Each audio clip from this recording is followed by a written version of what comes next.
Welcome to your storytelling. Enjoy the stories, and don't forget to subscribe. You know how they say the woman who catches the bouquet is next to get married? Well, I thought it was adorable when my best friend Talia leapt into the air at my wedding and caught it like she was in the Olympics. She laughed, held it up like a trophy, and we all clapped.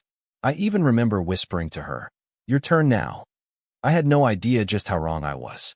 I thought it was just a cute moment, something to add to the wedding album. But looking back, the way she smiled at my husband, like they shared an inside joke, should have sent alarm bells ringing. I didn't notice it then. I was too busy being in love, too busy thinking I had just married the man of my dreams. What a joke, right? Talia became a regular in our lives after the wedding, more than usual.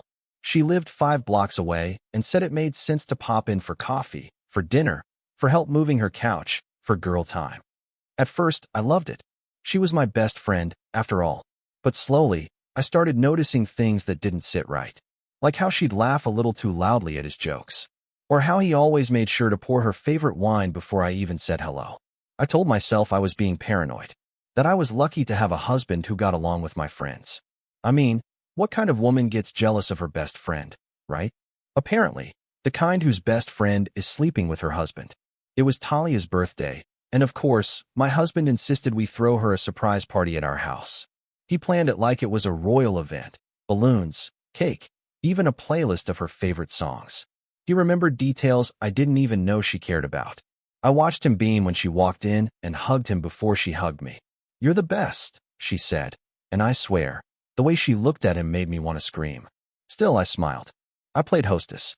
I poured champagne and told myself I was imagining it. But something shifted that night. The way they talked across the room, like I wasn't even there. The way his eyes followed her when she left. I didn't know it yet, but the foundation of my marriage had already started to crack. It was a Sunday morning. He was in the shower, and his phone buzzed 3 times in a row. Normally, I'd never snoop. I swear I wouldn't. But something in my gut told me to look. I didn't open any messages. Just glanced at the lock screen. "Thanks for last night, face blowing a kiss," it read, and the name? Just the initial T. My stomach dropped. Could it be? No. No way. I told myself it must have been from a coworker, maybe a group chat. But that emoji, why would anyone send that to a married man? I didn't say anything right away. I needed to be sure. I needed proof. So I started paying attention. And what I found? Oh, it only got worse from there. One afternoon, I came home early from work. I thought I'd surprise him. Instead, I found a wine glass on the counter with coral lipstick on the rim. I don't wear coral. I never have. My stomach flipped, but I still tried to believe the best. Maybe Talia stopped by? I said aloud, even though I knew. I walked into the bedroom. Everything looked fine, too fine. Bed made, clothes put away, like someone had rushed to make it all look untouched. He came home later, smiling like nothing had happened. "Everything okay?" he asked. "Fine," I said. But in my mind, I started connecting the dots. And every single one pointed straight to her. Talia and I had planned a girls' weekend to the mountains, something we'd talked about for years. But 2 days before, she bailed. "Work emergency," she said, super casual. I was disappointed, but tried to be understanding. The strange part? My husband suddenly had a conference, out of town that same weekend. He said it was last minute. I didn't think much of it, until I saw a blurry Instagram story of a fireplace and 2 wine glasses that Talia accidentally posted and quickly deleted. It vanished in seconds, but I had already screenshotted it. The caption said, "Cozy night in Blackheart," and that same coral lipstick was on the glass. My heart dropped. I didn't confront either of them. Not yet. I needed more. I needed the full truth. One night, doing laundry, I found a light scent on his shirt. Not my perfume, but sweet, floral, unfamiliar. It smelled like Talia. I remembered hugging her once and noticing the same scent. I held the shirt up and stared at it like it might confess something. And maybe it did, because for the first time, I let myself say it out loud. He's sleeping with her. It wasn't just suspicion anymore. It felt like my reality had started rewriting itself. All those sweet smiles, all the "you're overthinking it" moments, they were gaslighting me while playing house behind my back. And to think, she caught my bouquet. In that moment, I didn't know if I was more heartbroken or humiliated. I invited Talia over. I wanted to look her in the eyes. I didn't accuse her yet. I brought up the deleted story, the wine glasses, the perfume. She laughed, too hard, and said, "Are you serious? You think I'd go after your husband? That's insane." But the way her eyes darted and her voice cracked gave her away. "So you weren't with anyone that weekend?" I asked. She avoided the question. "Don't do this," she whispered, like I was the one betraying her. She left in a hurry, and I stood there, boiling. She didn't deny it. "Not really. And my husband? He just said I was being emotional." As if my intuition was something to roll his eyes at. That night, I stopped trusting words. I decided I'd trust patterns instead. One afternoon, while using his car, I accidentally triggered Bluetooth, and Talia's name popped up as the last connected device. Curious, I hit play. The playlist was called For Her, and it made my blood run cold. It wasn't our wedding songs. It wasn't anything he ever played around me.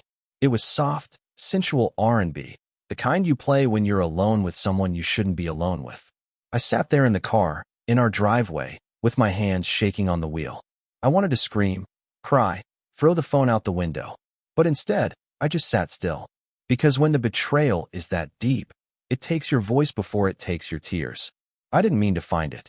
I was cleaning the drawer in our hallway, and there it was, folded, tucked under some old receipts. A hotel bill from a month ago, for 2 guests, room service for 2, and a bottle of champagne. The worst part? The checkout signature was hers. Talia's full name, in her loopy, elegant handwriting. That was the nail in the coffin. My best friend and my husband weren't just having an affair. They were doing it so openly, so boldly. It was like they wanted to get caught. And suddenly, that bouquet toss from my wedding didn't feel so cute anymore. It felt like a prophecy, or maybe a warning I never saw coming. It was a Friday evening, and I couldn't hold it in anymore. I confronted him. "I know, Kyle. I know everything." He froze, a look of panic flashing across his face. But then, he did what he always does. He tried to turn it around on me. "You're overreacting. You're imagining things." He had the audacity to look me in the eye and act like I was the crazy one. I showed him the hotel receipt, Talia's playlist, and the Instagram story. His face paled. "It's not what you think," he said. But I could see it in his eyes. He wasn't sorry. He was caught. He didn't even try to defend himself anymore. He just stood there, ashamed but not apologetic. That's when I realized. He'd been lying to me for so long that he'd forgotten what truth even looked like. I didn't expect Talia to reach out, but she did. It was a message. A text that said, "I'm sorry. I never meant for it to go this far." I didn't respond right away. I read it 100 times, trying to figure out if there was any ounce of sincerity. I met her for coffee the next day, and she had the nerve to show up with an apology that felt more like a performance. "I never wanted to hurt you," she said, blinking rapidly. But her eyes never met mine. It was a weak apology, one that I could see through in an instant. She wasn't sorry. She was sorry she got caught. And in that moment, I realized how easily betrayal slips into your life when you least expect it. I wanted to tell her to leave, to never speak to me again. But I just nodded. And then she left. Just like that. No remorse. No guilt. Just a friend turned stranger. Everything started unraveling. He stopped coming home for dinner. He started working late more often. And when he did come home, he couldn't look me in the eyes. His excuses were weak. Always something about work or being too tired. He'd go into the bathroom for hours. And when he came out, I could smell Talia's perfume on him. Every touch felt wrong. Every kiss felt like a lie. My mind kept replaying every moment, every sign I ignored. I had loved him, trusted him. Now, I was suffocating in the aftermath of his deceit. It was like living with a ghost. The man I married was gone, and in his place was a man I didn't recognize. The one who'd shattered everything I thought I knew about us. Kyle tried to guilt-trip me into forgiving him. He'd cry, say things like, "I love you. You know that, don't you? And this was just a mistake." But the more he begged, the less I cared. He wasn't asking for forgiveness. He was asking for absolution. He wanted me to look past his betrayal like it was a minor error, like his lies didn't matter. But they did. Every word, every hidden moment with Talia, those weren't mistakes. Those were choices. He made them, knowing exactly what he was doing. And yet, he wanted me to believe that I should just move on for the sake of our marriage. The thing is, once you see the truth, there's no unseeing it. And I couldn't go back to pretending everything was okay. I wasn't sure what I was supposed to do next, but I knew one thing. I couldn't stay in this lie anymore. It wasn't until I found his phone again. Yes, I was snooping, But at this point, I felt like I deserved to know everything, that I discovered the last piece of the puzzle. He'd been texting Talia while we were supposed to be working through our issues. The messages were intimate. Plans to meet up when I wasn't home, pictures from their secret dates. One text read, "I miss you so much. I can't wait to see you tonight." My stomach twisted, and my heart shattered all over again. He wasn't sorry. He didn't love me. This wasn't some temporary affair. It was his second life. And I was just the person who happened to be in the way. I felt like a fool, but also, I felt free. I wasn't going to live in this lie anymore. I had to make a decision, and for the first time in months, I finally knew what I had to do. I spent days thinking, crying, and questioning everything. But then it hit me. I was not going to be someone's second choice. I wasn't going to sit around and wait for him to choose me, or to fix things. I had been played for too long. I deserved someone who respected me, who valued me. And it wasn't him. I packed my bags that night. I didn't yell. I didn't throw his things out the window. I just quietly, calmly, took everything that belonged to me. My clothes, my personal items, and a part of me that I'd almost forgotten was still there. I left our house and went to stay with a friend. It felt like a relief, but it also felt like the beginning of a long road ahead. The hardest part? Realizing that this wasn't a bad dream. This was my reality now. 2 days after I left, Kyle called. "Please, come back," he begged. "I'm sorry. I'll change. You know I love you." He sounded desperate. The guilt in his voice was almost convincing, but I wasn't buying it anymore. "You love me?" I asked. "You love me enough to cheat on me? Love me enough to lie to my face for months?" I could hear him stammering on the other end. He didn't have an answer. He couldn't. There was nothing left to say. "I'm not coming back, Kyle. I don't want you anymore. You're not the man I married," I said, and I hung up before he could say another word. For once, I felt at peace. I didn't waste time. I filed for divorce the next week. Kyle tried everything to stop me. He sent flowers, showed up at my friend's house begging for a second chance, but I was done. The papers came. He signed them with shaking hands, but I didn't feel a single ounce of sympathy for him. I thought about all the times I had begged him to communicate, to be honest with me, and how he'd turned away from me for her. Talia, his secret. I didn't need him anymore, and I didn't need her either. The woman who was supposed to be my friend had stabbed me in the back, and I wasn't going to let either of them keep ruining my life. I was ready to move on. A week after the divorce papers were signed, I received a message from Talia. "I'm sorry, but we need to talk. It's not what you think." I stared at my phone, debating whether I should even respond. What more could she possibly have to say? But curiosity got the best of me. I agreed to meet her for coffee, but I was done playing the victim. When I sat across from her, she looked guilty, like she knew she had no excuse. She started rambling, telling me how sorry she was and how much she regretted what she'd done. "I never wanted to hurt you," she said again. But this time, it sounded more like an apology to herself than to me. "I know I messed up, but Kyle," she trailed off. "It's not your fault," I interrupted. "You didn't force him to cheat. He made that choice on his own." I wasn't angry anymore. I was just tired. Tired of fighting for a friendship that wasn't even real. Leaving Kyle wasn't just about ending a relationship. It was about finding myself again. I had lost who I was in that marriage. I had sacrificed my happiness, my trust, my peace, all for a man who didn't even value me.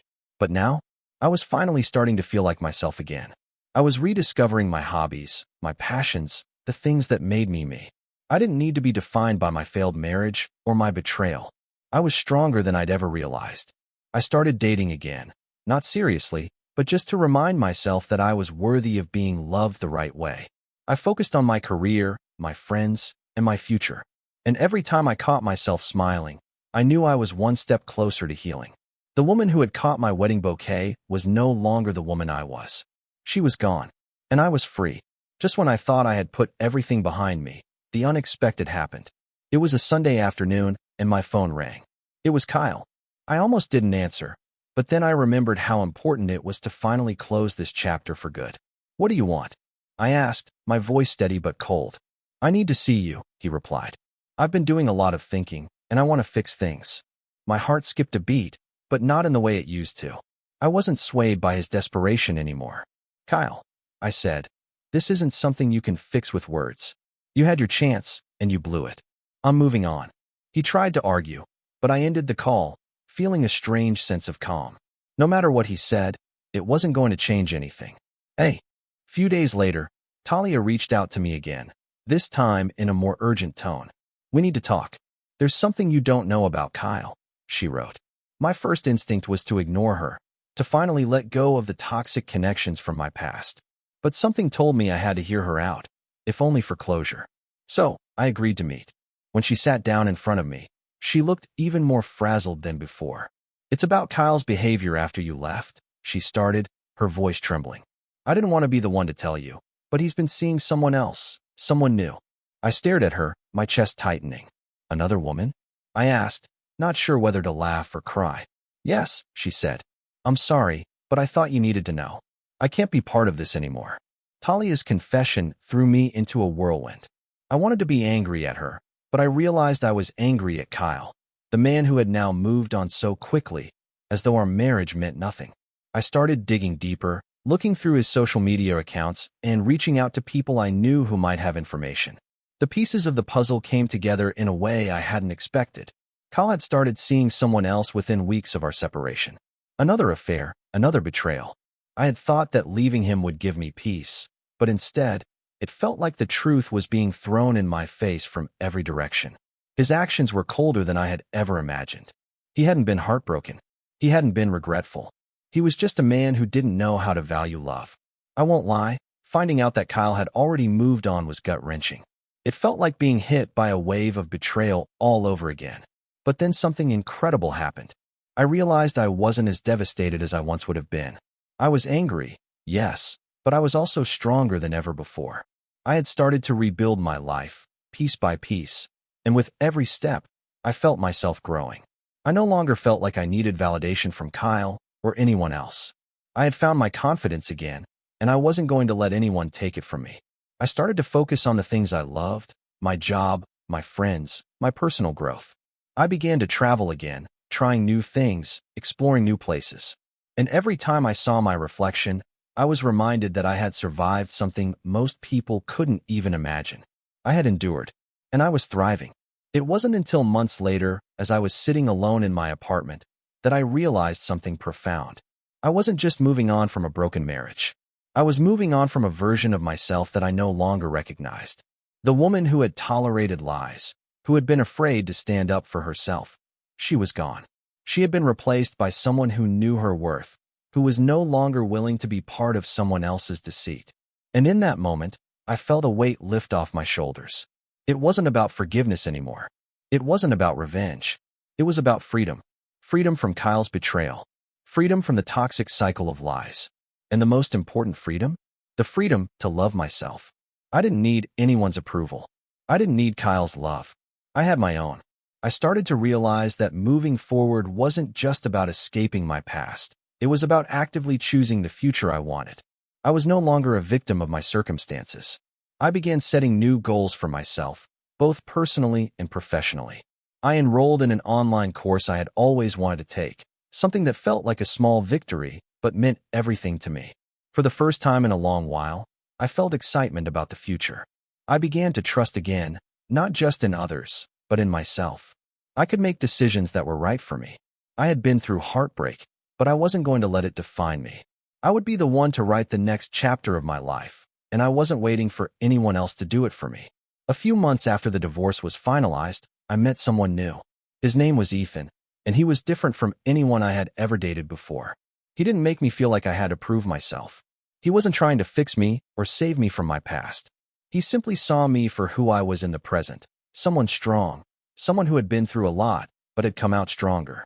Our connection was slow, comfortable, and real. We took our time getting to know each other, and for the first time in a long time, I felt safe in someone else's presence. Ethan made me realize that love wasn't supposed to be a battlefield. It was supposed to be a place of peace. And maybe, just maybe, I was ready for that again. Out of nowhere, Kyle showed up at my door one evening.